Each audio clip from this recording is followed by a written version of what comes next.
You are running with the Devils, and it's our 2025 season finale show.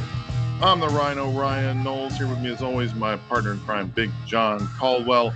And, Big John, rough way to end the regular season as the Devils fall to their rival from that school down south, the U of A Mild Rats. But they came to play, and they reclaimed the Territorial Cup as the Devils fall 23-7 to their rivals, losing the Territorial Cup. But season's not over. They will still go to a bowl. It's looking like the Sun Bowl from everything that we're hearing. So they will make their 8th trip to El Paso for a postseason berth. We'll get into everything. We'll get into all of this here today on our show. We're going to talk about the early signing day that went down this week. We're coming to you late this week just because we have both had some scheduling issues.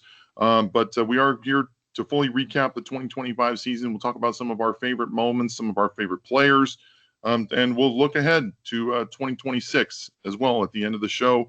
We're very, very excited about the future of Arizona State football, and we'll continue to bring it to you here on Running with the Devils. And if you like us, please hit the like and subscribe button, comment below, and let us know that you're engaged. And because we love to hear from you, we love doing this show, and we love talking everything Arizona State football with you guys. And it was a tough one last Saturday in Tempe. The Devils fall to the Wildcats in 23-7, and the story of the game, Big John, the offense just couldn't really get anything going. 5 turnovers, only 214 total yards, only 3 of 11 on third down, 19 minutes time of possession. It was not pretty for the offense on Saturday. If you're an ASU fan, I don't mind giving credit where credit is due, but I thought Danny Gonzalez coached a wonderful game. They did it. Yeah, I'll give credit. I mean, Arizona has a veteran secondary, and they certainly came to play in this game, and their front was up for the game as well. So yeah, their defense certainly showed up. Yeah, I thought the interception, that deep interception over the top, was one of the plays of the year for them. That ball was not well thrown. It should have gone to the corner. But having said all that, it was a complete win for them. And like I say, all credit goes to I thought Danny on the way he had his team ready to play it defensively. They had Sims just, they saw some things on film in terms of the ability for Sims to put the ball on the ground that they took full advantage of. Yeah. Yeah, and he had a couple. One of them was only credited as a team fumble, but it was on the exchange with him and Brown on a read option that really shouldn't have happened. And that I'll put that one on Sims as well. Mm-hmm. And he finished 11 of 25, 114 yards, 3 interceptions, 43 rushing yards. He did have the one rushing touchdown that was pretty much the lone highlight for the team on offense for the most part. Especially after Jordan Tyson went out in the first half, it was just, it was tough for the offense to really get anything going. Malik McLean was a bright spot. He stepped up, 4 catches, 57 yards. But yeah, it was really tough for the Devils to get anything going against this secondary that's been a bright spot for U of A this year. Tredan Stukes, who made that interception, he's been one of the bright spots on this team. He looks like a pro corner. And it was not pretty. I mean, you look at Raleek Brown, who's been so good for this team all year. He only had 14 touches.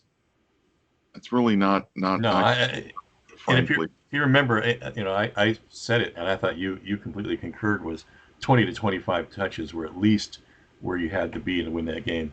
But I'll tell you, there was some key. Boogie Wilson going down early really hurt. Tyson's injury, when he went down, I saw a marked, just the body language change. Like, oh my gosh, everybody had such hope for having him be the big playmaker. But Boogie really hurt. Yeah, they just didn't have their gonna go-to guy out there they could lean on. Yeah, they went after Boogie's replacement, who has played well and played well last year and had some moments this year, but they went right after him. Sims is I hate to say it, but he's a rhythm passer. He needs to throw the ball well in order to get into rhythm early. His interceptions were one thing, but his putting the ball on the ground is just is his worst. He's his own worst enemy when it comes to that. Yeah. To me, That one that he had down in the red zone, the second fumble that he had in the second half, Mhm. it didn't even look like he got hit that hard. And No, there wasn't any urgency going after the ball when it went on the ground from him. I don't know what it happened on the other side yeah, from me, so I didn't really get a good look at it. But all of a sudden, it was like he had the ball, he was running, and then suddenly he didn't have it, and yeah. they Well, just turned it over again, no, they saw that on film, and they saw that he does not put the ball high and tight up by his like you're neck, supposed to, and they right? went after it. Yeah, and again, um, our Kenny Floyd only averaged 35 yards a punt. Gave them great Field field position, position all night. Jesus Millet missing a field goal the way he did early. We needed all the points we can get in this game, and especially needed the momentum going early on. right? And U of A really rely. I mean, I made the point. U of A relies on momentum. They're really big on they got the explosive going because of the big momentum swings. But the I don't know. We're going to get into this. What to look forward in the future. I think man will have some nice opportunity going forward, especially in the run game. And there's going to be a whole question about where we're going with QB1 and QB2. I think it's one of the things we're going to talk about in a little while. But Yeah, um, we'll get into that here in a little bit, and just kind of have to put a bow on this game. We're not going to talk about it too much, just because it's still kind of raw, still kind of painful yeah, to get into it. You certainly never like to lose, never want to lose to your rivals. But moving on here as we go, the defense was certainly a bright spot for most of this game. yeah, They only allowed 3 points in the first half. They got off the field, for the most part on third down. The fact that U of A had 20 third down attempts was very telling, and that's yeah, they made most of those yards in the fourth quarter after the game was kind of out of reach, but you know they played very well. They got off the field when they needed to. Luckily, luckily U of A had some trouble converting field goals, and they were I think they as a team they as well on offense they were. I mean, yeah, they picked up a couple fourth downs, but ASU got off the field when they needed to, and they were kind of picking on Javen Robinson. that's my point. They were When Book, going away from Keith Abney, and yeah, just whoever was on Robinson's side, which is the field yep, side, yep. was just they had all the opportunities in the As world. soon, And as soon as Fafita's an accurate passer. He's he going to throws deliver the a, ball to be. yep, So he threw darts in there, man. I'm telling yeah, you. And once Boogie went down, it was Javon Robinson's responsibility. And I know everybody wants to talk about the fumbles, but Javon got picked on. But that's we were in zone all night and probably really soft zone at times. We didn't have the personnel to go at him. Our two biggest DBs were up, were hurt. So anyway, I mean, there was some bright spots. Crook again came to play. Keyshawn always comes to play, but can you look back? Yeah, the defense just was on 20 different times they had the ball. I mean, that's 5 more than they should have had. And even so 15 against the team the previous week we gave, that was way too many. So yeah. yeah, It was, yeah. I mean, U of A put together some long drives. I mean, they that's had, right. I think they finished with 40 minutes of Yeah. possession, They um, and they that's just it's too much. It's just too hard to overcome. And the ASU defense got worn down in this game, and with the offense not being able to move the ball very consistently, that was ultimately the story. Yep. Just that was they got the defense gets worn down. U of A put some points up late Yep. and managed to pull away with the offense being what it is. And I think the injuries kind of caught up to everybody on both sides of the ball. It's kind of been a big storyline this year. Has been defense especially the Yeah. injuries, and then Well, us having our backup quarterback without our top receiver, and our at the beginning of the year at least our top running back and our best offensive lineman. It was just too much to overcome. let me ask you. do you fault any of the play calling in this game? I mean, to me, not getting Rayleigh around the corner or throwing to him out of the backfield seemed to me like they didn't take advantage of that strength. Yes, Uh, and yeah, it felt like they were, and this has been a problem most of the year. They're running too many long developing plays. yeah, With the injuries you got on the offensive line, the being and you got some younger guys stepping in, you got to get the ball out quick, and you got some playmakers out there. Let them go out there and make plays. Yeah, the screen game has struggled this year. It hasn't been very strong, but you can still give the ball to Raleek out of the backfield, on a swing pass, get him out into space, let him use his speed and his moves. yep, And they did yep, that one time, and the one yep, time they did it, it resulted in what, a 10-yard gain? yep. And I thought, Why here we not go to go. that well a few more times? I Yeah, just, yeah, yeah. I mean, Arroyo's play calling, especially with Levitt being down, was a little suspect at times this year, especially if the running game isn't where it needs to be. If we're struggling in the running game with Sims, the passing game just wasn't. It wasn't going to be enough to sustain the offense. They could throw. Sims can throw enough to be dangerous, enough to be a threat, keep the defense honest, but they're trying to oversell to stop the run most of the time against when he's out there, and it's if he's not getting into a rhythm and finding his receivers consistently, it's you're dead in the water basically, yeah. for the most part, especially if you can't get the running game going, get the offensive line to blow some guys off the ball. And that's something ASU really struggled to do in this game.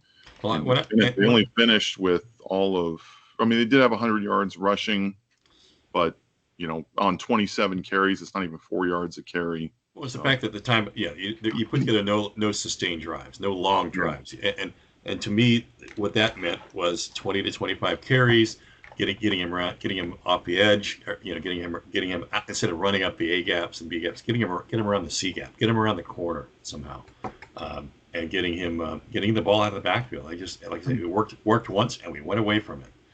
Yep. So I think we'd and you're right. The defense just was gas. You could really tell they were very gassed. Well, especially in the fourth quarter, That's right. They didn't really have a whole lot left, especially once U of A kind of went into a, kind of a milking the clock, they had Yeah. the lead, they were trying to work clock, and they were wearing everybody down with their running game. Mm-hmm. It was just, I mean, they only finished with 88 yards on the ground. Well, no, But we did what we were supposed to do as far as stopping the run. That wasn't the issue. It was all the little intermediate passes. yeah, and they got into a lot of third and shorts. It is. That's right. Second down And, setup. Second down setup was great. Third down situations. right. Right. You're right. And You're that right. was kind of the big issue. But it is what it is. The injury, we had to think the injuries were going to catch up to us at some point, and they certainly did in this game.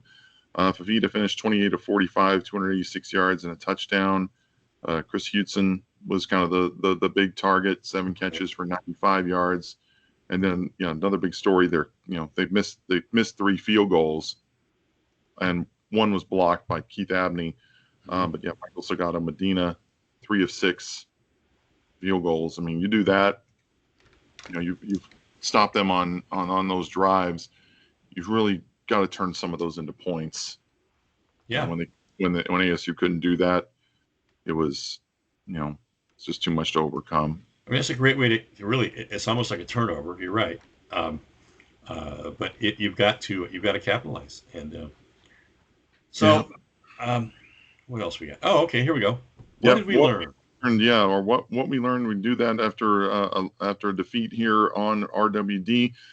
What we learned, presented by the Valley Athletic Booster Club, and it's kind of a microcosm for the whole season, basically. And for me, I thought Jeff Sims is who we thought he was. I mean, yeah, he had a great game against Iowa State, led us to a couple wins there to end the season, which was nice. But those 5 turnovers that he was responsible for were the biggest difference in this loss. And frankly, I mean, I know he's in all likelihood he is going to start the bowl game. But I just kind of ready to see him gone out of an ASU uniform. I'm just, we saw it in Tonazona 2 years ago. just throwing the ball up for grabs, just whenever he was under rush, just not being able to handle the pressure a little bit. I thought he kind of grew out of that in stretches. It wasn't quite as bad, but still putting the ball up for grabs the way he did and not being a complete player, relying a little bit too much on his running ability, I think, hurt him, and it certainly did in this game. And then, ASU's defense can only carry the team so far. They got worn down. We talked about this a little bit. They worn down after a strong first half showing, only giving up 3 points. But those, goes back to the offense, lack of sustained drives, not being able to put points on the board consistently, really hurt them. And ASU's defense was keeping them in games for most of the second half of the season, and hats off to Brian Ward and company, because they had, even though they didn't turn a lot of their turnovers into scores. They didn't have any defensive scores this year. They still played tremendously well. They were a tremendous unit, played very, very well, very strong. If the offense had kind of held up its end, I think we're watching ASU play in the championship game today. But that's what we learned as far as I'm concerned going into this off season here. Yeah, good. Well, so to me, and these are just nuances of what you're talking about. Depth matters, and I think in our case, your QB2 has to suit your system and personnel. You really can't expect. And to me, Sims was a square peg in a round hole, meaning he was a running quarterback, and we try to do fit the personnel in the game and what got us here to his game, and again for certain players the moments can be too big for them. On defense, I think our productivity on turnovers was down. It started out great this year, but I think the last third of the year was not at what it was last year. And then defensive scoring really does matter. We had no defensive scores this year. And I know it sounds kind of a trivial stat, but that is the difference between scoring 24 and 28 points a game and 30-something points a game. And I think this going forward is going to be something that you're going to have to try to rectify. So those, to me, what did we learn? Depth matters, defense, and you got to find ways to convert turnovers into scores, or a defensive score, whether it be a fumble, generating a score or an interception. Sure. But so and we've known these things, but they really came home to roost in this game. Yeah. So that's what we learned, presented by the Valley Athletic Booster Club, a great nonprofit that supports local athletics. Please support Valley Athletic Booster Club. ASU, baby. Yes. And let me ask you, did you like the mariachis? Did you like the tailgate? The tailgate. Was that the most awesome? That was a nice touch. I definitely enjoyed that. Yes. We went out in style, man. I guarantee. Yeah. And I tell everybody, we might not win, but you're guaranteed to walk out of that tailgate with a smile. Oh yeah, we had fun. For sure. Yeah. So this is our Big 12 weekend review. The Big 12 championship game just finished up in Arlington. Texas Tech took care of business in a big way, beating BYU 34-7. Texas Tech probably going to get one of those top 4 spots in the college football playoff. Their only loss this year, by the way, to the Sun Devils. How about that? Something to hang your hat on a little bit there. No, you got to feel good about that. I mean, absolutely. And that was both teams getting into the college football playoff, I don't think is very realistic at this point. Yeah. With 3 losses now, BYU, I don't believe, granted the 2 of those were to Texas Tech. Yeah. But I don't see them getting into the college football playoff at this point with the teams that have the resumes that they do and fewer losses. It really does. I mean, the overarching question is, it really does appear that by the only way for us to get two teams in, they did a whole lot of machinations to try to get 2 Big 12 teams in the college football playoff, where and to me it still seems kind of rigged that SEC and Big 10 run the. They also have a tougher schedule. They have a lot of good teams in their conference. Yeah, there's not as much parity from top to bottom as there is in the Big 12, but there's also a negative effect on that because we tend to cannibalize each other a little bit. And the only way I think anybody gets in is with one or two losses. I think any more than that, and you just don't have the resume necessary Well, to get. and you know what? Maybe it's a good thing because probably Notre Dame will not get in the playoffs. you know, um, Probably not. Yeah, I no, mean, probably we'll not. see how the rest of the championship games today play out. Well, But that's certainly a possibility. Um, and then the coaching carousels kind of started here. Some unexpected news: Kansas State head coach Chris Kleiman retiring. I think he's only in his early 50s. He's he not was that old.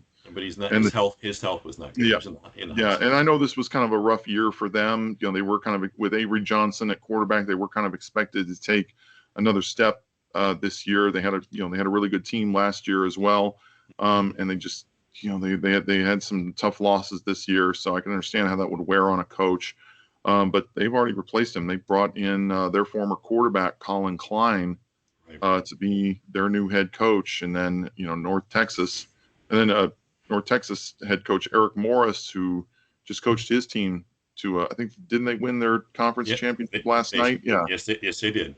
yeah, And and so he's that's going a out in good. style before he goes to Stillwater there to take That over the Cowboys. Eric Morris is probably as good a choice as they could have made given the whole circumstances there Mhm. with the way Oh money yeah, is well sort he's of. great offensive mind. Mm-hmm. Certainly a very good coach, and I think he'll be a credit to that program. And he's following some big footsteps. Mike Gundy leaving after all this time the way he did, it's very, Mm-hmm. very difficult. That program had a rough year, but we'll see what they turn into coming up here in the off season. And then it's we didn't this wasn't official really, and it's still not officially, but it looks like Matt Campbell is going to be the head coach at Penn State. They were Uh, working out the details. Yeah. yeah, they're still working that out, but they, I mean, Iowa State. I think he's basically told Iowa State that he's gone because they hired Washington State head coach Jimmy Rogers, Right. their new head coach. Well, So what I find most interesting is Penn State was the first one of the majors to make a move. Yeah, and they were the last one to get their coach. You make the move so you get a guy early. well, And, I think they were counting on some other big names to yeah. kind of come in. I mean, they looked like they were this close to getting Kalani Sitake from BYU. He worked everything out with out in Provo with the church and everything. I think they gave him a new contract. So he kind of leveraged that. I think that they were and also everybody kept saying that Penn State was going to get Kalen DeBauer from Alabama, and I was like, yeah. it's No. seems like a lateral move. Why is he going to leave there? And Yeah, just but Sataki also got assurances that he'd have the NIL money he needs to compete. So, uh, at BYU as well, yes, right? correct. But it looks like Matt Campbell is going to take the job in Happy Valley. Mm-hmm. Interesting move for him because that's a guy. I mean, Iowa State's always been a very very good, very competitive program. Um, they were in the Big 12 championship game last year, obviously against us. They were ranked for most of this year. They had a couple bad losses there second half Yeah. of the season that they kind of fell off a little bit, but Well, and still a Penn solid State. program. And Matt Campbell, with those resources, That's I think right. he can build up the players and have success in that program. I think Penn State probably wanted um, somebody from the program, um, and they had their guy in the BYU, the BYU coach, or the Baylor coach, um, Rule. No, Yeah, Matt Rhule. Nebraska, Matt Rule from Nebraska. But they also wanted, I think they wanted to stay younger because they like their coaches to last 10, 20 years. Sure. And quite frankly, the guy they got is 50 years old. So it kind of broke their mold. But, good luck to him. Yeah, but he's got energy though. McCampbell's a very energetic coach. Oh, yeah.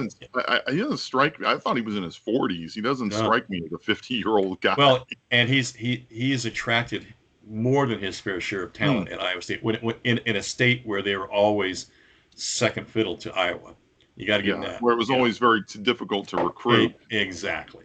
Right. Exactly. And but yeah, he's done a tremendous job there, especially when you look at the type of players that he's put in the NFL with Brock Purdy Yeah. among others. Well, he had no natural recruiting area, and he still got it done. That you talk about that tank of gas, 500-mile radius. Where was he supposed to get players from? True. But no, hats off to Penn State got their man finally, and Yep. you know Yeah, whether and all then these. yeah. Go ahead. Sorry. No, I was going to say this is always to me the silly season. You know, all these. um, Well, yeah, the coaching carousel, it goes round and round. Where it stops, nobody knows.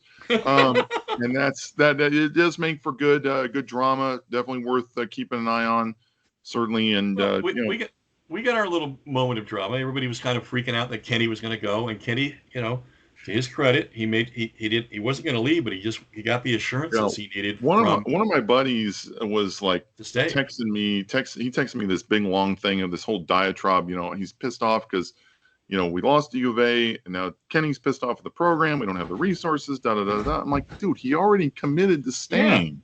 that was It's like, that God, is. just What does he let AI write his stuff? Come on, man. yeah, I don't know. It's like Well, it now just it kills me the people who aren't familiar with the program, who don't follow the program that well. They have like this, bird's eye view, and they think yeah. that he's going to be like everybody else and just No, take the money and run.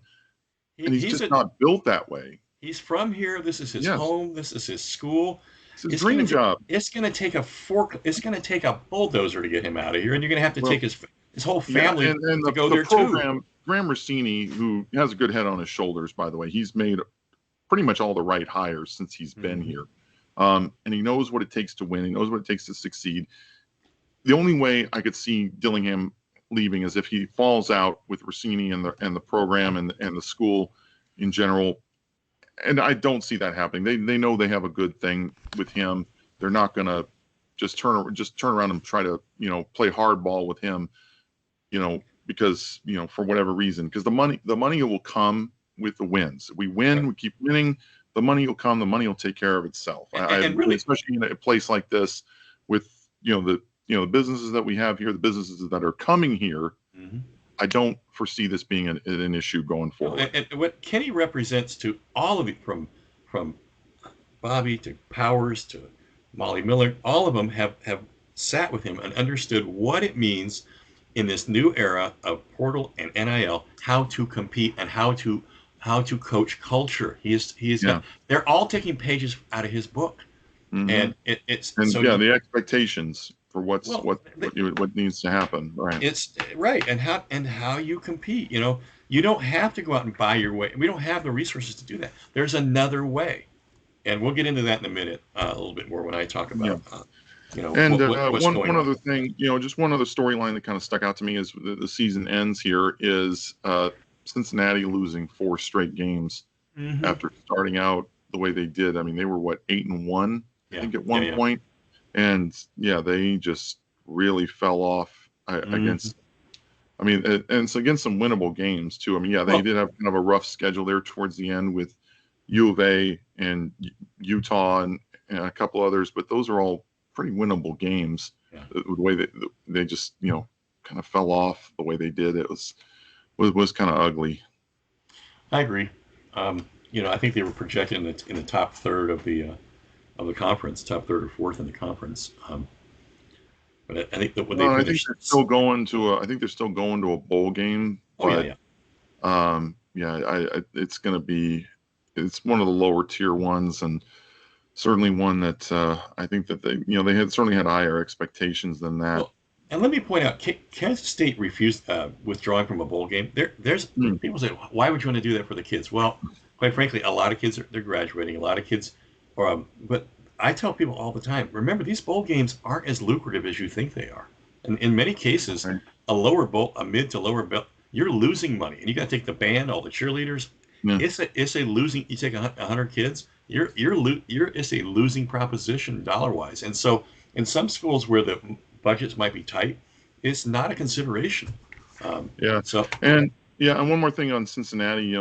Last weekend they lost to TCU 45-23. yeah, what was that, huh? Yeah, they really fell off bad. I mean, they're going to finish 7-5. They were 7-1 at Seven and one one. point. That's right. Yeah, but now they lost 4 straight. Now they're finishing 7-5, and kind of limping into a bowl game. Hmm. And the last 4 losses that they had were to, I mean, yeah, to some tougher teams: Utah, Arizona, BYU. But those are all, they played well enough to win against Arizona. They Hmm. shouldn't have got. blown out the way they did by TCU. Right. Just it just That's kind of feels like they're ending it on a low note, and we'll see how if it carries over into next year, because they had a lot of veterans on that team too. they did. That's right. They did. So, but moving on here into the off season for ASU, we obviously got to talk about their Big 12, all first, all teams, all conference teams, and certainly well deserved for Raleek Brown, Jordan Tyson, Keith Abney, all first team players. Yep. No question. No question. A couple linebackers on the second team, Jordan Crook and Keyshawn Elliott, to go along with John. Oh, there we go. Prince Dorba, Justin Watley, Miles Rouser on the third team. I thought there was another. What? I thought there was another player on the second team. If I'm not mistaken. The fact that 6 of these players were defensive players, I think, is yes, is very noteworthy. Very true. Yeah, and that was very. They did have a good year defensively, and they certainly deserve to be recognized the way they did, especially when Xavier Alford went down, and they had some other injuries. And you had honorable mentions as well. Yeah, with Derek Eusebio, Max Ahenajor, Jesus Gomez, and Shimon Mateer all getting honorable mention as well. Certainly well deserved for those guys. They all flashed at different points this year. They all had very, very solid years. It's a great feel good story. Eusebio is a great walk on, having made good. Everybody likes that kind of story. Ahenajor, having not played a lot of high school ball, really like 1 year, 2 years, and I think he projects out as, if he doesn't get drafted, he'll certainly be in somebody's camp as and he may play better at the guard position and grow into the tackle position at some point. But he runs like a defensive player. He is athletic, and he's worth a look at. And Jesus was a breath of fresh air, especially beyond 40. His 40, 45, 50 yarders really saved our bacon. Yeah. And Shimon, quite frankly, we kicked 3 game-winning field goals this year. That's right. Yeah, and won three player awards. But to me, the most pro-ready of all of these guys is Mateer. At this, I've honorable mentions. I mean, the guys ahead of him, we're likely to get at least three guys drafted. Well, and Eusebio is only a sophomore, so right. Yeah, he's still going to grow into the position. He's still going to have some time here. Mm-hmm. But yeah, I think Shimon Mateer certainly screams NFL tight end to me, with his blocking ability and his he's good receiver, especially in the red zone. Certainly somebody that I think deserves to be drafted. Well, the fact that he blocks so darn well, it's just keep him get a lot of playing time. So let's talk about signing day. Yes, love seeing the new recruits come in, and this is just kind of an overview of some of the players. They did sign a total of 19 on the early signing period, but there were a few late additions too, including Jermaine Mitchell, the JUCO tight end from Mississippi, who looked like he was going to Georgia. This guy is a nationally ranked number 1 JUCO player, not just at his position but overall too. Was very impressive. And he's right here. Good. Jermaine Mitchell. Yes, Jermaine Mitchell, number 1 JUCO prospect, and then also getting an Australian defensive lineman, Kirtland Vakalahi, was at the New Mexico Military Institute. He's going to be coming in at a position that they really need at defensive end, where you're losing Clayton Smith, Prince Dorba, Justin Watley, and they're going to need. So they needed some guys to come in and step in right away, and he certainly screams a guy, even though he hasn't played organized football a long time, certainly a little bit raw, but somebody that they can develop and turn into something. And then a little bit of a coup there with them the Devils getting Davis Kinney, a safety who had previously been committed to Northwestern. It's kind of a turnabout a little bit, because Ronald Derrick, who's a defensive lineman from Texas, who was committed here for a long time, I think almost a year. He turns around and commits to Northwestern, right. And that's a little bit of a shock for a guy from Texas going there. Yeah. And I hope he has fun winning 3 games a year. Yeah, it's a tough conference, man. Tough Yeah, conference. and then Cooper Reed, another guy who'd been committed for quite a while, decommitted and is going to TCU. So going to see him at some point in the future. I'm looking forward to that. Well, I look, yeah. Oh, I look forward to him coming back. in the portal. There you go. Well, how many kids, especially local kids, it's happened. It does happen. Yes. Yeah, we've had our. Some of the guys that we want to talk about here a little bit, who we project could have an impact very soon. Fetty. Jake Fetty, the quarterback, he'll be here in January. We'll see what happens with Sam Levitt. We're going to get into him here in just a minute, but Fetty certainly got a chance to come in and play his position and play a role here early on. If you watch some of his film out of El Paso, guy can run. He looks like he could come in and step in and play even as a freshman. And then Carde Mack, a running back, a little bit undersized at 5'9", 210, still a guy who flashes on film and certainly somebody that I know we're all excited to kind of get a look at a little bit. And then, another edge, Julian Hugo. You're going to need some of these guys here, because right now, I mean, there's, the cupboard's a little bit bare when it comes to defensive ends right now. And, we mentioned Jermaine Mitchell. He looks like a guy who could, he certainly got the size to come in and play tackle from day one, especially with Jeff Atkins and Max Henajor both graduating. It looks like it's going to be Jermaine Mitchell on one side and Jalen Clem. And what's really exciting about with this JUCO strategy is that it now appears that the courts are leaning towards letting the JUCO players, their time will not count against their 5 years to play Division I. So you can get these guys for 3 or 4 years. Well, I mean, they ruled on that last year. That's why Elijah O'Neal was able to stay for another year. But yeah, you could get Jermaine Mitchell for 3 or 4 years. Well, and the beauty is they're developed. They got the size on them already, and it's a great strategy to go after, again, with the rules change and staying up on top of the rules. I'm really glad we're hitting the JUCOs. Now, we don't have them here in Arizona, unfortunately, so you got to go to Texas, California, Florida. You got to go to some other places to find them. But we're going there, and we're getting really good ones too. So yeah, but a lot of people want JUCO football back in Arizona, so we could see it come back at some point. I'm just saying it's not completely dead. I'd like to see it back in some degree. Well, here it's going to take some corporate sponsorships and things, some other things to make it happen, because you don't have the same set of rules. You don't have revenue sharing. You don't have you don't have strong NIL opportunities unless the kid has a strong social media presence or something. But sure. But no, it's a great strategy right now. I do like the fact that ASU went out and got after the offensive line a little bit, because you're losing your top 2 tackles, you're losing one of your guards, and it was good technically 2 of your guards, but Obigbo had kind of fallen out of the rotation a little bit towards the end. But yeah, Jermaine Mitchell, Cortavius Tisby, another JUCO guy in Cioseo Lapuao. I'm probably butchering that a little bit, but hey, it's better than I can do. And Marquez Uni, another offensive lineman, and Naniva Nicholson from California. And remember, this is early signing day, folks. There's still a February 4th signing, the later signing day.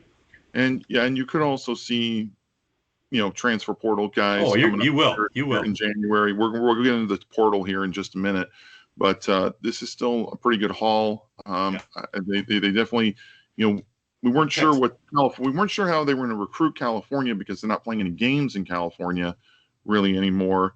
But they got a really good tight end in Hayden Bircher from there. A lot of places have him. He's a 3-star on here, but the tight end room just continues to be strong. Even with Shimon Mateer leaving, we're going to get another year at Kamari Anderson. AJ Ia, he's going to be coming in healthy, and hopefully we'll get to see something out of Jaden Fortier at some point. I'd like to see, he's battled some injuries as well, but I'd like to see something out of him. So I like what they have.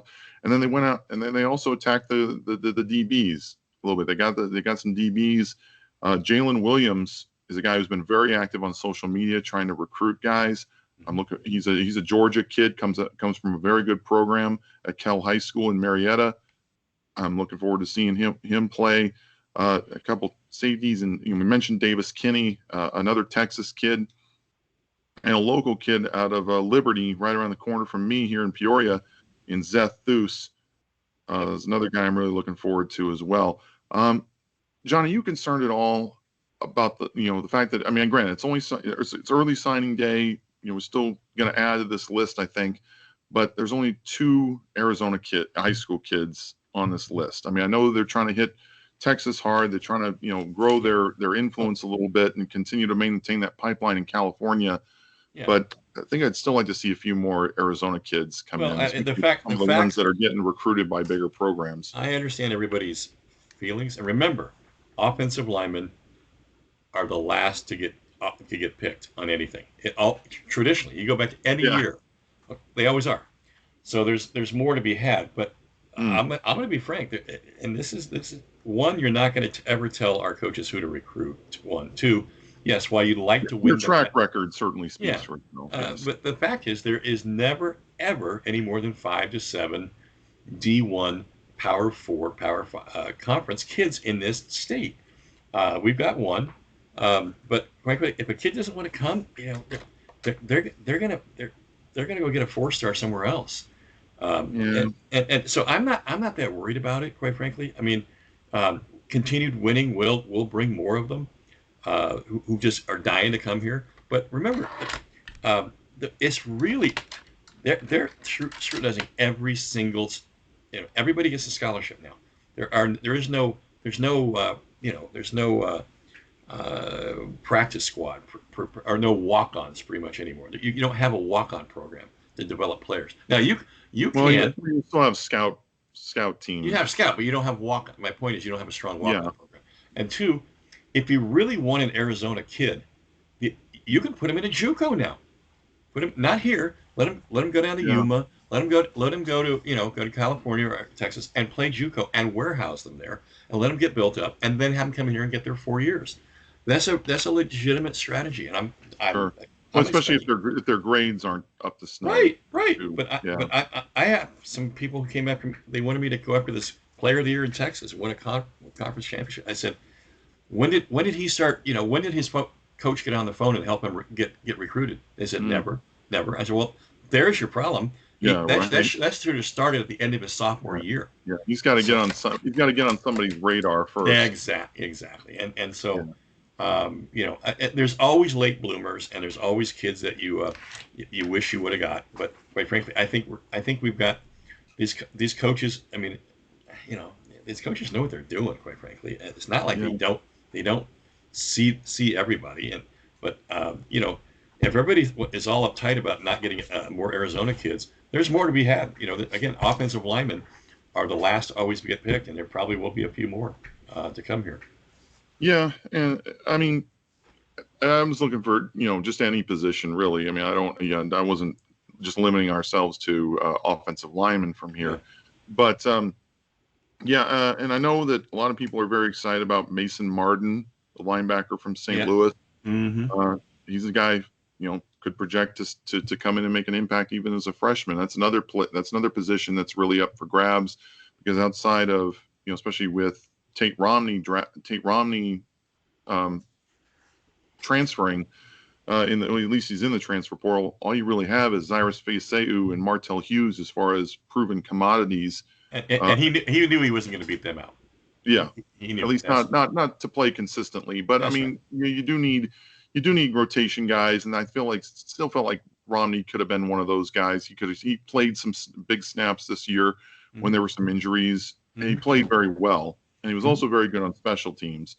I mean, everybody who gets him is going to get a good player, certainly. And he played some big snaps for us this year. I hate to see him go, but that's the way things go. Both these guys are basically transferring because they want to get more playing time. They want to be a consistent starter and not just a fill-in guy.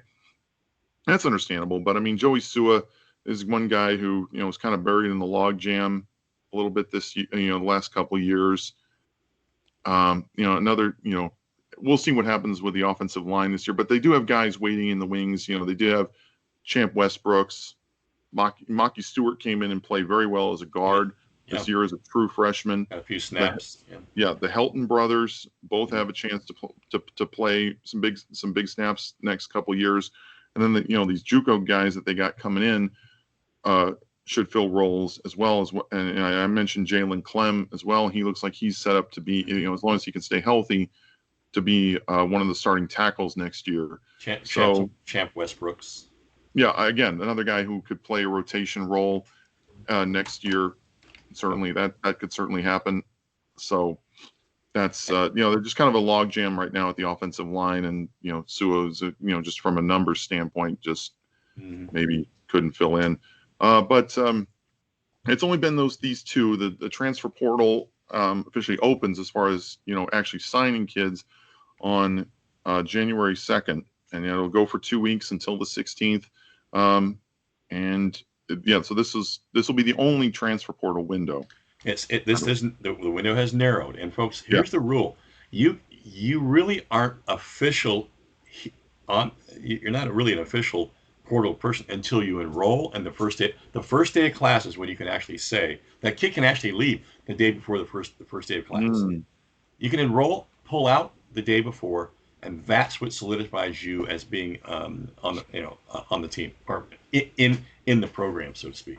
Sure. So that's always something to keep an eye on. So people, you have to sort of recognize it's not the same as a kid who has signed a letter of intent. It's much harder to get out of a letter of intent. You can get out of it, and the exceptions in all this is that if your team is still playing after January 12th, or a head coach leaves, or new coach is hired or announced, or they fail to name a new coach within 30 days, you can get out.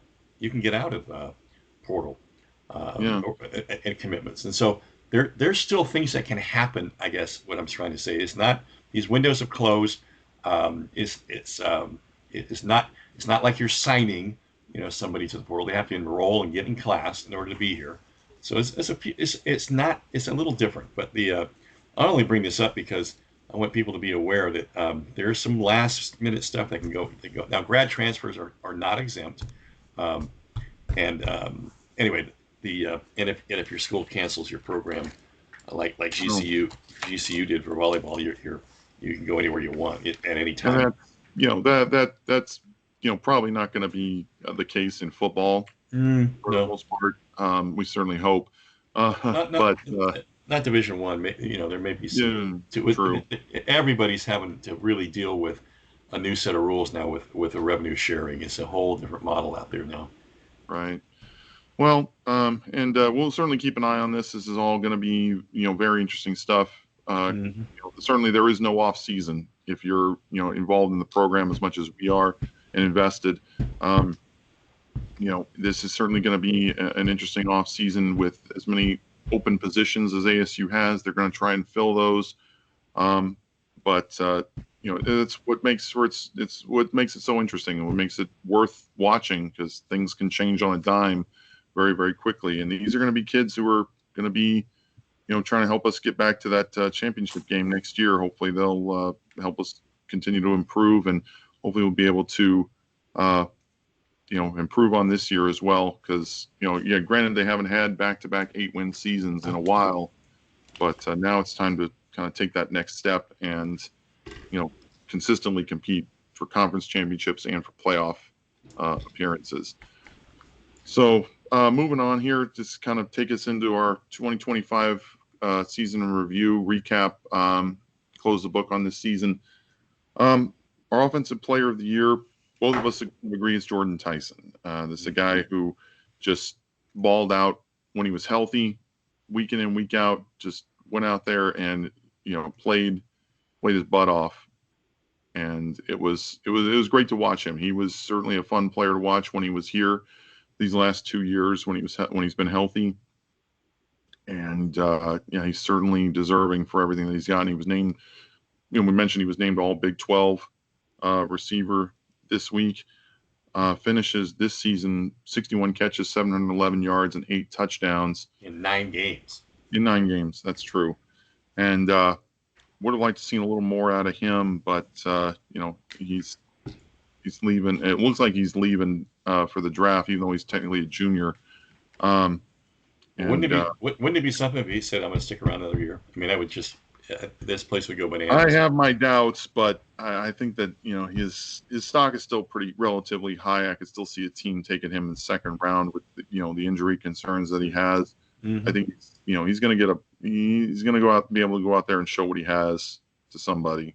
And he's got big time, and I think he's got NFL caliber speed and route running ability. And I would his hands I think were much more improved Yeah. this year. Well, This year, well, last year he was kind of good for one bad play a game, he wasn't putting the just ball away. He was, yeah, drop or fumble. right. He's got to put the ball away, and he Yeah, learned how to do that. this year he was a lot better about that. Well, that's definitely Heinz Ward. There's the proof in the pudding. Is Heinz Ward's coaching him. Totally. Yeah. High and tight, baby. And then, we got to have, you got your player of the year, but then you also have your MVP. And with the injuries that the Devils had at the running back spot, Kyson Brown going down against Mississippi State, never really being right ever since. Kanye Udo had a couple bad injuries. He had a turf toe problem and he was, sick. He had an illness that he really, struggled to bounce back from. But Raleek Brown kind of stepped into that running back one role and made it his own. Really did a great job. Went over 1,000 yards this year. Found the end zone multiple times. Was a threat both in the running game and the passing game.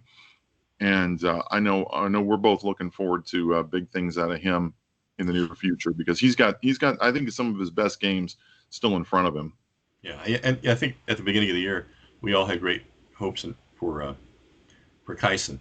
I knew Kyson was going to be good, but if you remember, I said Raleek was going to have more production, and we'll never know who would have had more production. But a two-headed running back attack would have been so interesting this year. Would have been a whole new dynamic, and I think we were looking forward to that as the replacement for Scadaboo, right?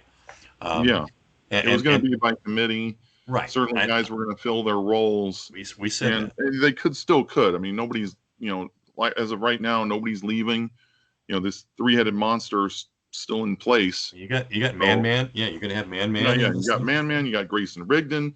You got Carde Mack coming in next year. The future looks very bright at the running backs position. I think Rigdon will be coaching up guys the way he has. Yeah, and I think Rigdon could, because he had the red shirt. I think he and he has the speed and football smarts. I think he could be your punt and kickoff guy next year. Wouldn't hate that. Oh, he's really, folks. Wait till you see him. He's really fast and he's really good. Yeah. And John, usually when you rave about a guy, you're usually eventually right. Yeah, they come around. They get coached. They get coached up. Yeah. I mean, I see the raw talent.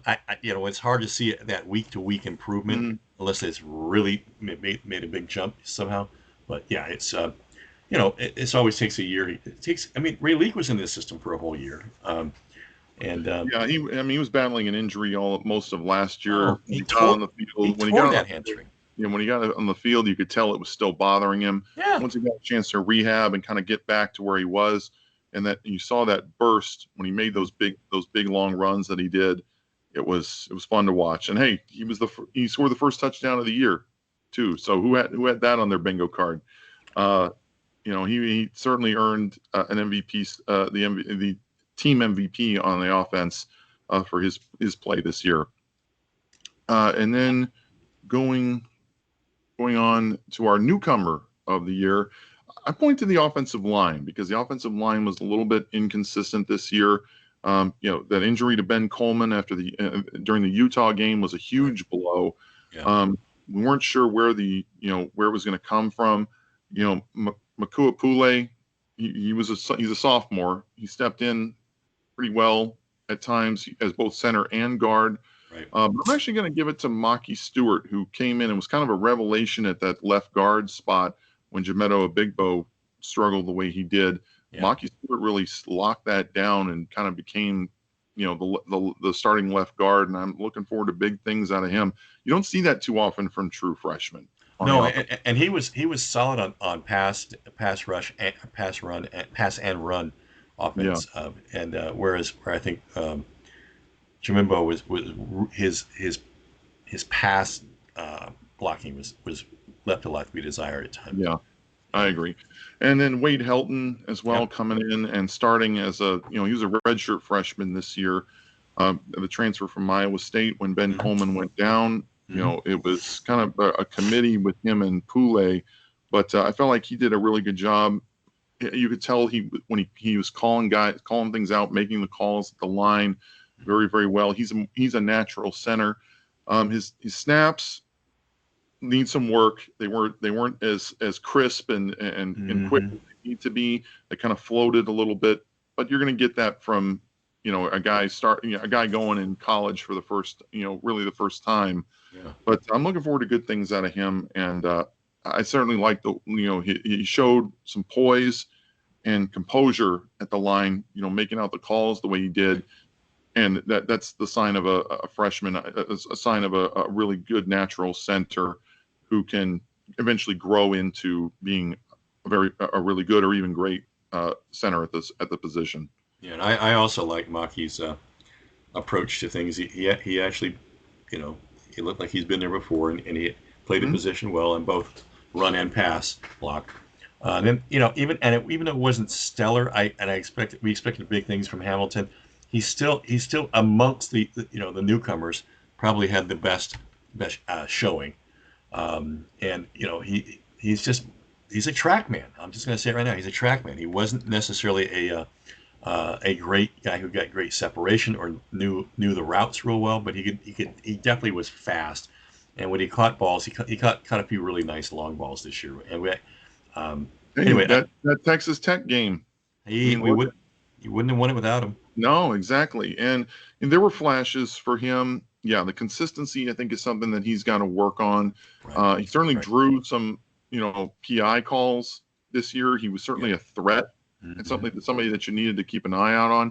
But I think I'm making a little bit of a prediction here. I think Hines Ward is going to kind of make him his special project Yeah, going, I could see that. especially in the spring. Hopefully Hamilton sticks around. I would like to see him here Oh, going forward. yeah. And but I feel like if he just commits himself and lets Hines Ward kind of take over and be his mentor and be kind of guide him the way he did Jordan Tyson, um, there's no reason Jaron Hamilton can't be successful here, especially with Tyson leaving, Malik McClain is graduating. There's going to be opportunities in at the receiver spot next year. I mean, hopefully we'll get Jalen Moss back healthy. Derek Eusebio certainly shown that he can be an impact player. I'm really looking forward to what this position turns into I'm going going into to tell. next season. I think one of the keys to Jaron Hamilton is going to be strength and conditioning coach uh, working on that. I think he could use some size. And look what they did to Tyson's game. Hmm. Conley put on weight on. He put 15 good pounds, and Tyson did not lose any speed. And I know that's always kind of a thing for sprinters. Like, am I going to be as fast? You can be fast if you let Coach Coleman do his thing. Connolly, Joe Connolly, Connolly. well, Joe Connolly, yeah, do his Yeah. thing. So Like, yeah, we're very we're very bullish on the offense. Certainly, yeah, they're losing some guys, gonna have to replace some guys, but I think the foundation is there and the coaches are there to turn this next group of starters into a positive unit. And then moving on to the defense, our defensive player of the year, we kind of disagree on this one. I say Keith Abney. He's been one of my guys no, since last year. I saw what he was capable of, and he took his game up another level. I mean, he's a junior right now. He's probably going to declare for the draft and be a pretty good draft pick for somebody. yeah. I'm really looking forward to watching him at the next level. But you have a different one. Well, and listen. I'm not objecting to Keith Abney at all. He's a very good football player. I look at stats, and in your case, I'm sure you look at the fact that he graded out as number one in the conference for being the lockdown guy. Nobody threw Football to his. focus. Yeah. Yeah, just nobody would throw to his side. Nobody smart would throw to his side anyway. I Yeah, mean, yeah, West Virginia. We were talking about this pre-show. West Virginia and Colorado tried to go at him a little bit more because he was following their best receiver around everywhere, and it didn't work out very well. I mean, he had that game-winning interception against West Virginia. He basically held Colorado's best receiver to 3 catches the whole game, and the one touchdown that he caught was against Boogie Wilson. So, yeah, Well, that's you put Abney on the team's best player, on the team's best receiver, and he's going to take them away in all likelihood. Yeah, Abney has not, by the way, folks, has not tipped his hand one way or the other. He wants to go in the pro or not. It's going to depend on the grade he's got, but because he's a very smart kid. He's in the honors college, and I know he values a degree in his academics. Well, I think he'll stay and move himself. It'd be nice to have him next year. I think he moves himself way up if he stays a year, quite frankly. And then yeah. But my guy's Jordan Crook only because of the ferocity he played in that position and the versatility he showed. Week after week, it was dynamic what he was doing out there with Keyshawn. And those, like I say, he is, and I mentioned this word early on to you, instinctual. He was playing instinctual at times, just man, see ball, get ball. Yeah, and I mean, he was, and he definitely flashed quite a bit, and he was, defensive player of the week in the conference multiple times. Certainly had himself a great year. I'm sorry to see him go. Frankly, I mean, you're right, absolutely revelation here at a position that they really needed guys to come in and step in. And yeah, when he transferred in from Arkansas, I was hopeful, coming from a big an SEC program, but I think he exceeded expectations. I think for what he's done here. I think he had a chip on his shoulder, and he took advantage of his opportunity. And I expect him to walk away with some hardware at the banquet tomorrow night.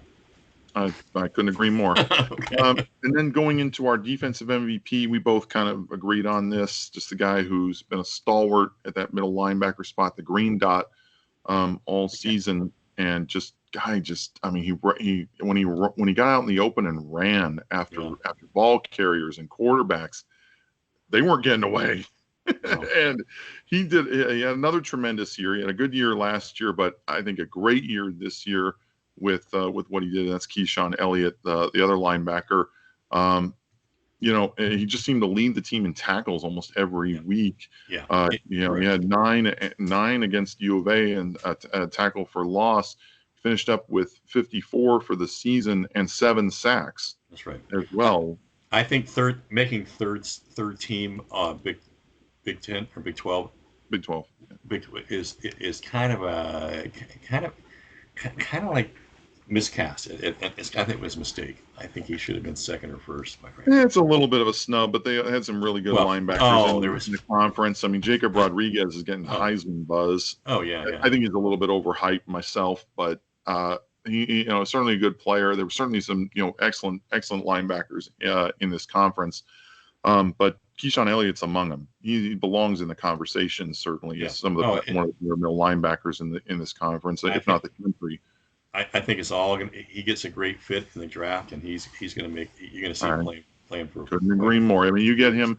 He's a little bit undersized, but you get him into a pro weight room, and he can play special teams too. He's got the heart and desire to play special teams, and the head for it. He's got a great football IQ. Somebody's getting a steal when they bring him in. If he can get into the weight room and get the body to match up with his football mind. I don't see any. I think he can be real value for somebody.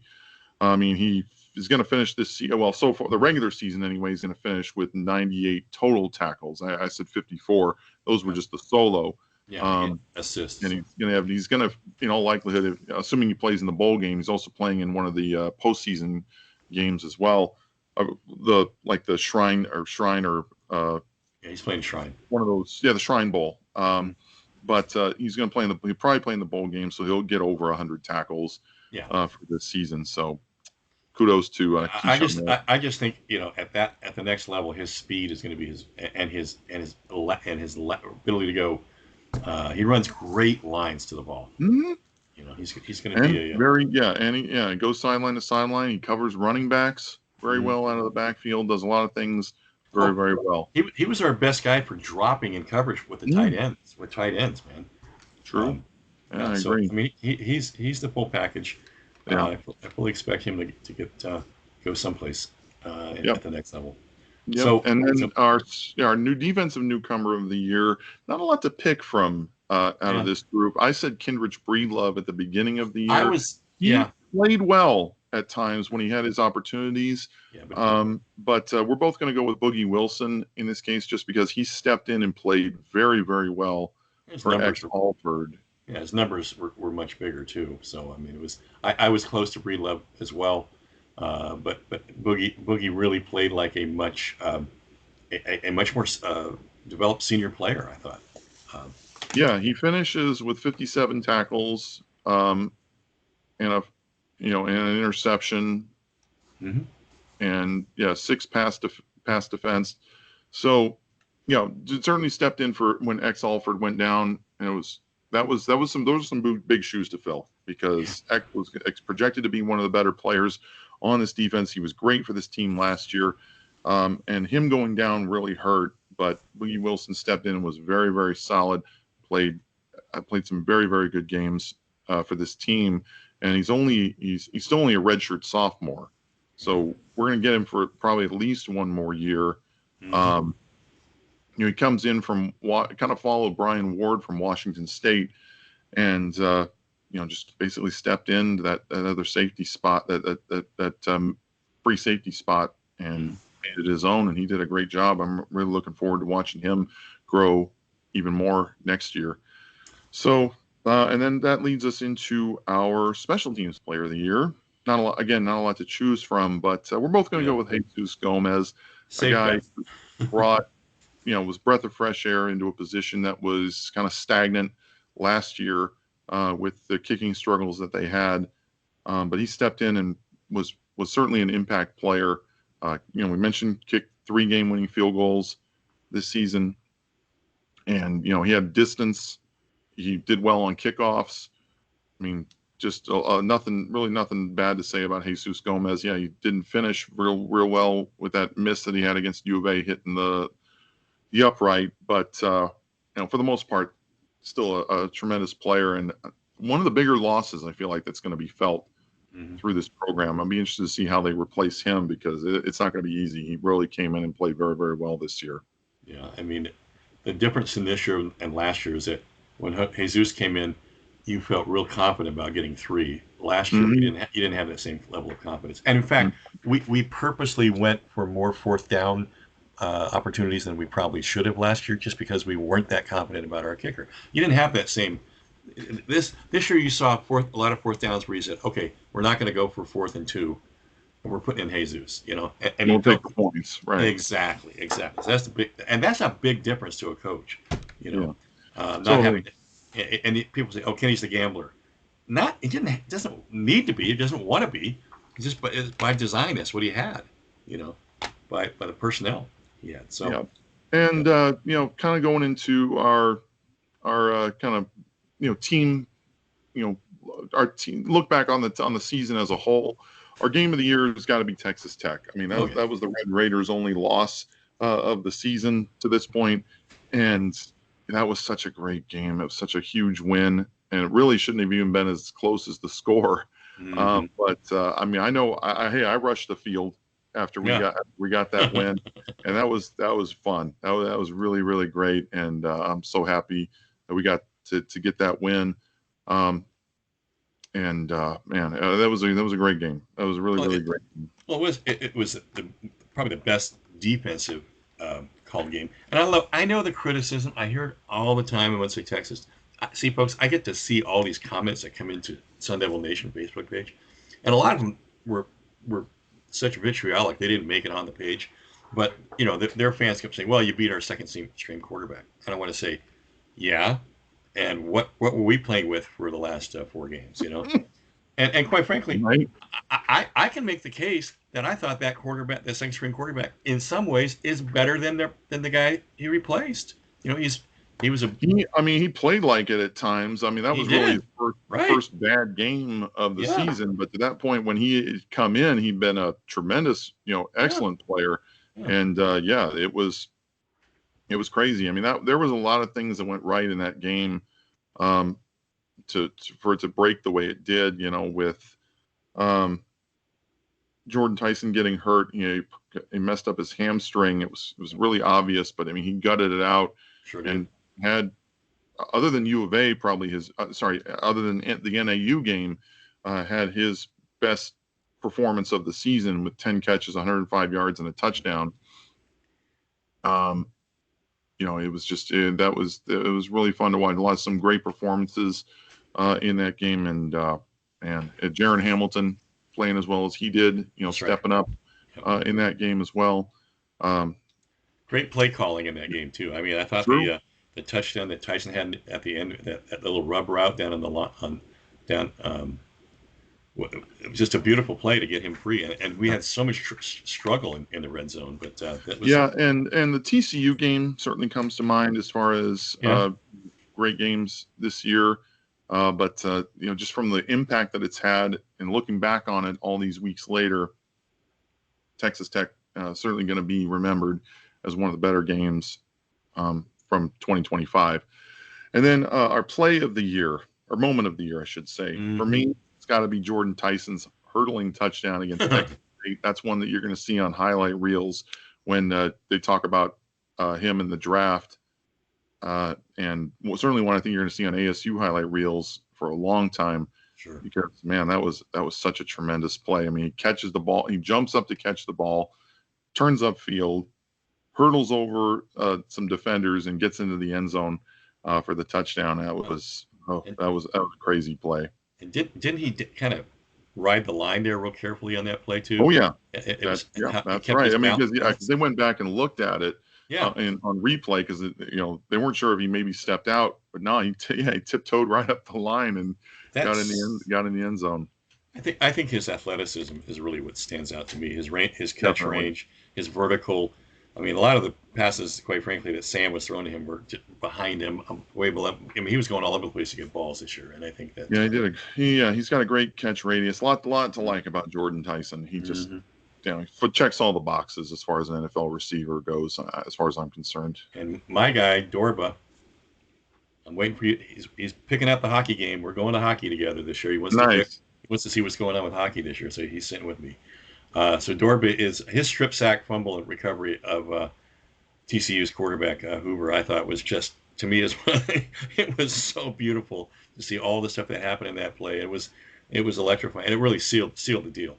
That was That a great play. It really did, and yeah, it helped. Eventually ASU ran some clock, then right. kicked a field goal, take the lead, and eventually win That's right. that game when they started out so slowly against the Frogs Well, that was it. in Yeah. Tempe It was on it was it, a Friday nationally televised game yeah. too. That That was was it. You yeah, don't get a lot. You love great inflection plays like that just turn a mhm, game. Turn a game and just tell you we're going to win this thing. yeah, And so yeah, Prince, hats off to you for that one, baby. right. And then kind of our takeaways from this year. It's kind of what we're going to look back on when we see this. We think 10 years from now, when we think about the 2025 season, not just as something of a disappointing follow up to last year, but what else? And this is I think the fact that Dillingham has activated the Valley, and Sold sold out every sold game out. this year. They're Yeah. 102% attendance, the most that this program has ever had as far as from a percentage standpoint. um, I think is huge. And the fact that the team found different ways to win. It wasn't just one or two guys the same week in and week out. There were different players stepping up and making plays to help this team win. They, even though they didn't get defensive scores this year, the defense kept them in games enough time for the offense to kind of find its stride and, pull out some wins that maybe ASU teams of the past wouldn't have been able to get done. Mm-hmm. So, that's certainly, I think that this is, this was certainly a season that came in with some expectations. Both of us kind of picked ASU to have 10 wins this year and make a return to the Big 12 championship game. Didn't live up to those expectations necessarily, but still, I think a successful year. when we look back on it, and one that I think we're gonna, is gonna say, kind of help lay the foundation for what ASU football can be in the future. Yeah, and I think going into remember the first week we talked about schedule and we talked about winning the games you're supposed to win and all that, and then winning Mm-hmm. maybe a couple more. I don't think either of us suspected that we would lose to Mississippi State. I don't, and really on that, Well, that's a tough place to play. well, it was, but you really, it was a big play that beat it, beat Yeah, us. kind of a fluke play. Fluky play, Yeah, yeah, pretty fluky. much. And I mean, you played that game 10 times. I don't think they win it maybe more than once. Yeah, But same goes for the Houston game. and It's I was gonna just say that right behind it, would we ever have thought we? And to me, that was the killer in this whole deal was the Houston game. Um, and I don't because know. if we win that game, we're in the driver's seat That's going right. into the rest of the year. I mean, I would like to. I don't know if we. I think we'd have a little more motivation to beat U of A than we did. Yeah. Certainly, I think we certainly want it more than we did going into that game, because our Well, chances of making the championship game were pretty slim, even by that point. but Um, I think what we proved to ourselves, though, I don't think either of us covered it. I don't think you're hitting around it when you see different ways to win. When we really had our backs against the wall, we came out and played well and won. we responded, We yes, responded. That was a really different thing, a new way of growing this team this year. yeah, And and they did that. You saw that last year.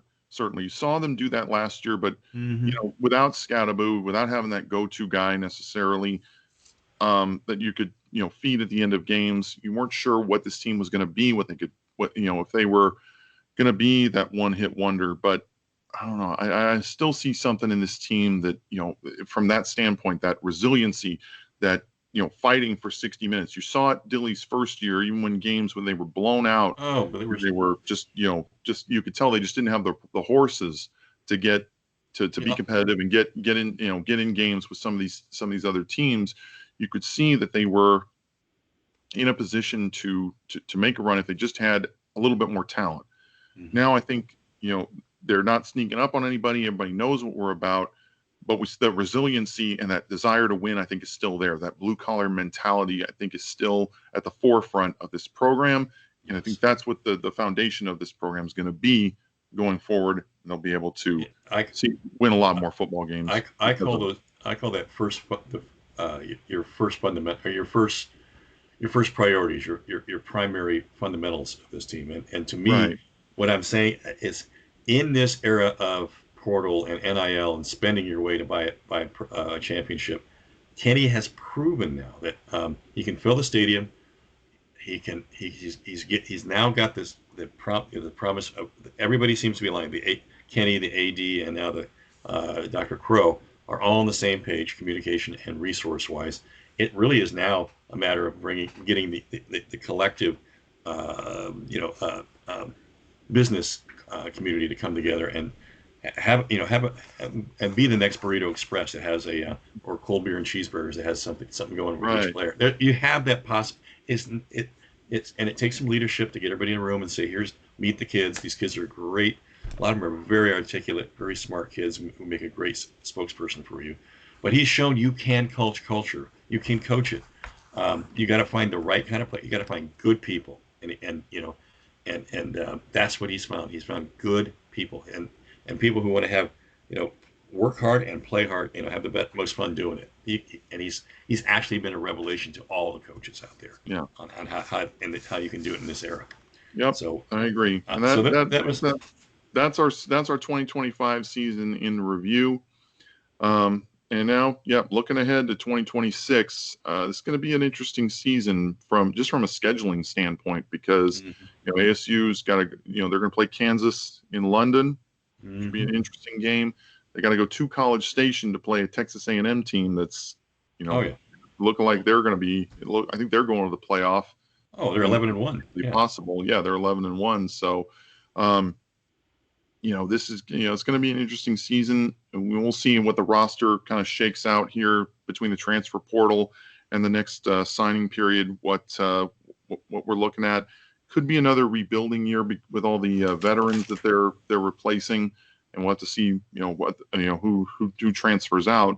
But I still have a bullish outlook on this team. I feel like they're certainly capable of another 8-9 win season and competing for another championship in 2026. I look at London as great for the brand, Mm-hmm. great for recruits and the kids who have come here. I mean, literally, to tell a kid, or a Portal kid, you're going to get this great trip, and you're going to be on, the featured game on television that Mm-hmm. week, and that's huge. And then it really is a real payoff for the fans too, to be able to make that kind of trip. So London's great. A&M really is a good acid test to schedule hard games like this in non-conference, folks. If you just look at the teams who are getting into the playoffs and why a team like BYU won't be going, because they did not schedule hard enough.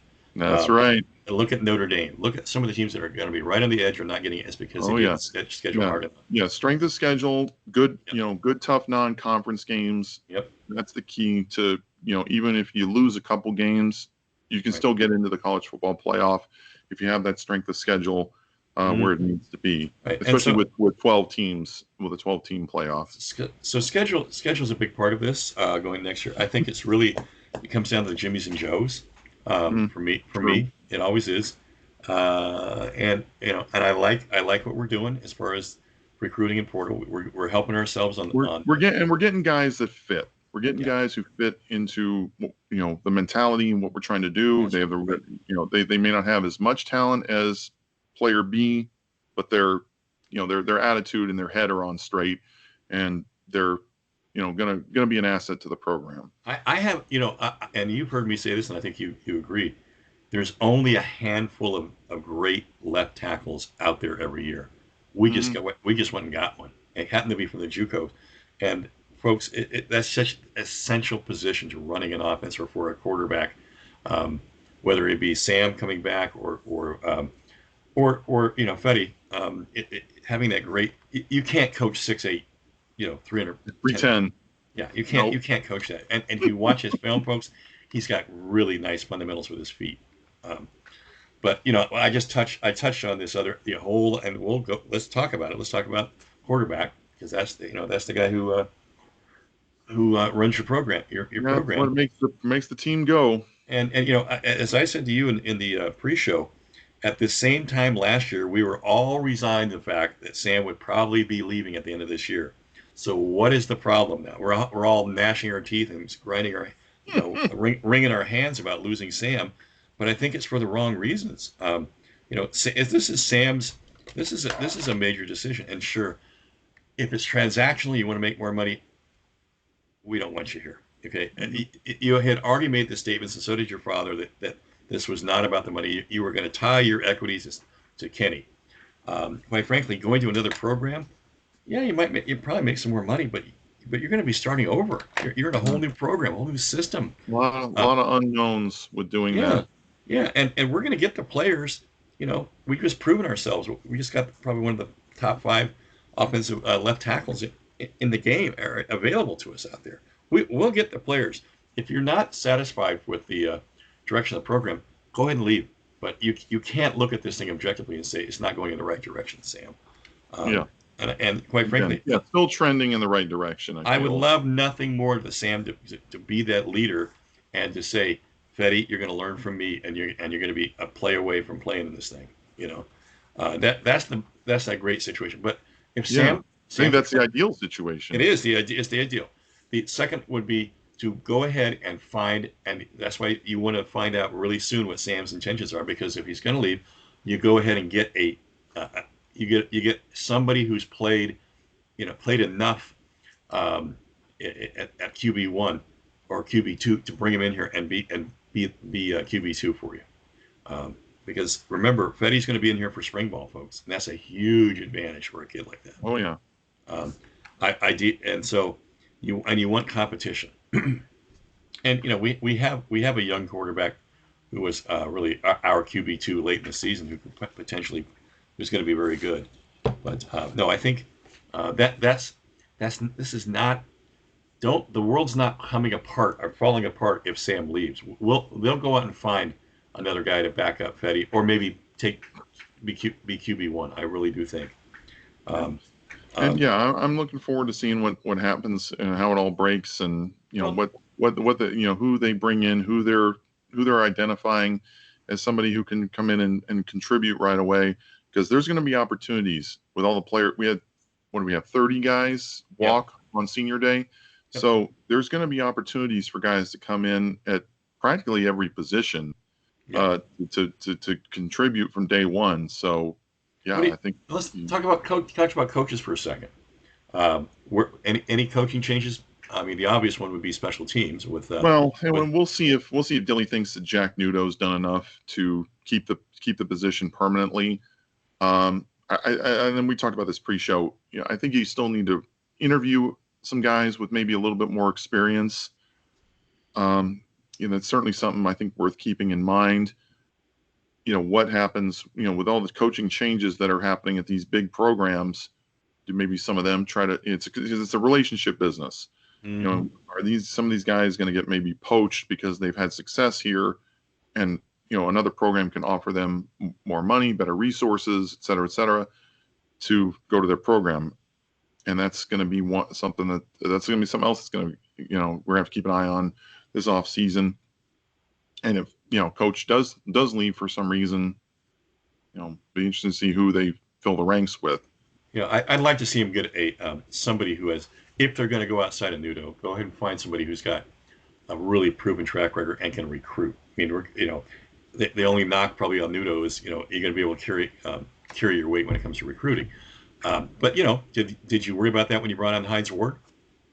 No, he had no No, track record. No, and yeah, so but and he's really good. He's really good with kids. He's very articulate. He's got a great yeah. personality. Oh God, He yeah, speaks football very yeah. well, and he knows what it takes to be successful at the highest level. He's Oh, proven just that. So break his out, reputation kind of speaks for itself. break out the rings, Um, baby. Break out the yeah, rings. there you go. And so that's I think that's why he's been as successful as he has. Yeah, do you try to find somebody like that? I don't. Maybe Again, I don't. I think that's worth exploring if you I can don't think get the some. court. I don't think the coordinators are going anywhere. They're Uh, too well paid, I think, to yeah, leave. I just, oh God, I mean, Arroyo's play calling this year was so irritating at times. I don't think you fire him over it necessarily, but no, I no. think you have to change up your philosophy a little bit in how you call plays, how you script plays, all a few other things that just I think, hopefully they'll be able to do a little bit more with. I think that the offensive line. I'm hoping will be better next year. Yeah, you got to get the ball. It's That's a proof. big thing because We they took a step back this year, and that well, was we a did. big problem with the offense. Yeah, you couldn't get the Hopefully, ball out within 2.5 seconds, yeah, and and we hopefully you get some of these you'll be able to stay healthy at the running back spot. Some of these receivers will continue to develop. You'll be able to get somebody in here who can be a go-to guy. If it's Jaron Hamilton, if it's Jalen Moss, we'll see. Um, I think but that's one of the things I think you got to adjust your play calling a little bit to fit your system. You can't just be, can't be another square peg in a round hole again. It's got to be, fitting to the personnel that you have. I'm hoping a better offensive line will allow you to do that, but that again remains to be seen. And I'm hoping Arroyo kind of took this season as a learning experience, what not to do quite so much, because I think the numbers speak for itself as far as the offensive production. The fact that they weren't able to they only scored more than 30 points two times this year, yeah. I think is very telling. Well, I think the fact Well, that no, I'm sorry. It was four. It was three. It was three games. I forgot about the opener against NAU. So they did have three games of more than 30 points, but still, that's not enough. You've got to be able to score more points than that. oh And I think yeah, that the red zone play calling, I think needs some work. I'm hoping Arroyo again will take this as a learning experience and become better for it in the future. yeah. I mean, it's you hate to admit it, but you look at why certain teams are getting in the playoffs, and style points are given for scoring. Anybody over Hmm. 40 average over 40. Or or stopping people That's enough right. time to where Right. you're winning by double digits consistently. Yeah, 2 or 3 scores. Right. Right. It's a big part of the game, and I think they True. recognize that, and they're going to want to fix that. Yeah, hey, that's what Texas Tech was doing. I mean, except for us, they beat all their wins were by double digits this year. Yeah, and as far as looking ahead, to me, the fact that we never got off to a great start. We never really scoring in the first quarter, fading in the fourth quarter. Those are That's two. got to be. I mean, yeah, I wouldn't say fading so much, just kind of Well, feeling the burn from the first three quarters a little bit. Maybe not yeah, being as strong and on our well, game. Yeah, I agree, but I mean, again, that goes back to the offense not having enough sustained drives, not being able to run the ball well enough in crunch time. All of that, I think, is certainly something that you can take from this year and hopefully work on improving that in the future. And I'm hoping that this off season, even though they're having to replace a lot of guys, they'll also be able to work on their depth a little bit more and get a little bit deeper at a few positions. yeah. So To me, the only other thing looking ahead, we've talked about, scheme, coaches, players, Jimmy's Joe's schedule. I mean, that's a lot, but you know, I, I, I don't see us. We talked about this in the pre-show meeting, and that was, do you see us taking a step back and losing less than 8 games a year, or being less than a top 20, 25 team? I don't see it. I just think there's too many things going in the right direction here for us to take a step back. I mean, it happens to young coaches, and it happens almost in everybody's career. You have a down, but it usually is, you know, we did not take a big step back, folks. You beat Mississippi State one play, and you have a bad game against Houston, where you didn't. I wouldn't say you weren't ready to play, but those 2 games, and this is a whole different kind of year this year. But this I don't want to woulda, coulda, shoulda this thing. You can do that to death in football. yeah, right. Well, But yeah, we did that enough through the course of this season. but And yeah, I think that's still something. I still consider this a successful year. Certainly want to go out there and win your bowl game. Again, looks like it's going to be the Sun Bowl against a team from the ACC. We'll certainly be watching that. Clemson, Could be. I I think don't know. that's kind of where it was looking more Yeah, like. some have said Clemson, some have said Wake Forest. Yeah, right. We'll see how that plays out, but we'll talk about that going into next year. Certainly looking forward to it, and we'll be here talking everything Arizona State football with you guys in 2026. So for Big John Caldwell, Rhino Ryan Knowles, close the book on 2025. I want to thank you guys for joining us this season. It's been a great year, and I want to thank you all. Happy holiday and a great new year. Say good night. Go Devils. Fork stuff in 2026.